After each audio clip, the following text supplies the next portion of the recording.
دوستانو څه کله د یو انسان زړه کې د خدای محبت وي بیا د هغه محبت اثرات د انسان بدن کې ظاهریږي. من جمله د هغه محبت اثراتونه یو اثر دا دی چې دغه انسان خپل زندګۍ کې ځان دپاره ټایم وباسي، وخت وباسي چې خپل معشوق سره راز و نیاز کوي، د عشق اظهار کوي، د محبت اظهار کوي. بهتره ده چې زه د خدای د یو نبی یوه واقعه درته بیان کوم څه اندازه ولګېږي چې خپل محبوب سره خپل معشوق سره انسان کوم شان سره د عشق اظهار کوي. یو درود واسطه محمد و آل محمد با.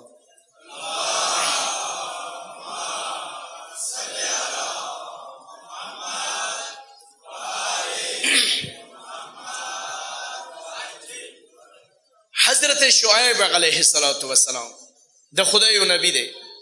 روایاتو کې د لیکي حضرت شعیب د پروردگار عالم محضر کې دوره وژړېده چې سترګې نه نابینا شو، نظیر ختم شو. بیا یې سوال وکړو پروردگار عالم دوباره ورته بینایي ورکړه. بیا دوره وژړېده چې نابینا شو، نظیر ختم شو. بیا پروردگار عالم برگاه کې دعا وکړه، الله رب العالمین ورته بینایي ورکړه. بیا دوره وژړېده چې بیا یې بینایي ختمه شوه، الله بیا ورته بینایي ورکړه. څلورم وارې باندې چې کله د حضرت شعیب علیه السلام بینایي ختمه شوه، پروردگار عالم طرف نه ورته ندا وشو، یا شعیب که چیرې ته د ما عذاب ډار وجې نه دوره ژاړې نو یاد ولره چې خپل عذاب نه ما تا ته امن در کړلو، د ما عذاب تا ته نه میلویږي، دوره مه ژاړه.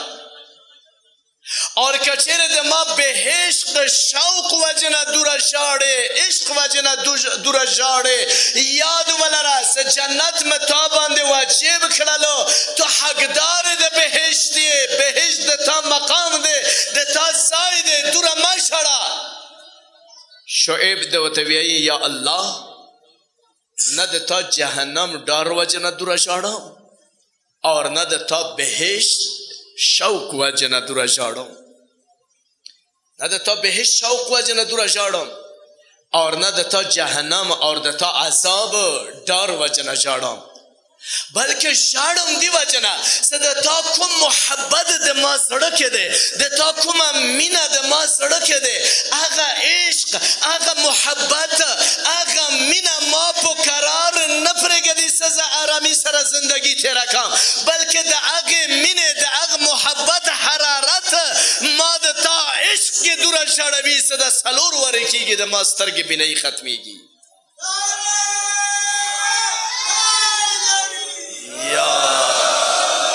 الله طرف نه ندا وشو، یا شعیب که چیرې ته د ما مینې وجې نه دوره ژاړې، د ما محبت وجې نه دوره ژاړې، نو یاد ولره چې انقریب وخت کې زه به د تا خادم، زه به د تا خدمتګار، خپل هغه کس به وګرځوم چې هغه ته کلیم الله نه ویلی شي، چې هغه د خدای هم کلام نبی دی، چې الله سره کلام کوي. لږ وخت تیر شولو، پروردگار عالم حضرت موسی د حضرت شعیب خدمتګار قرار کړل. درود واسطه ور باندې.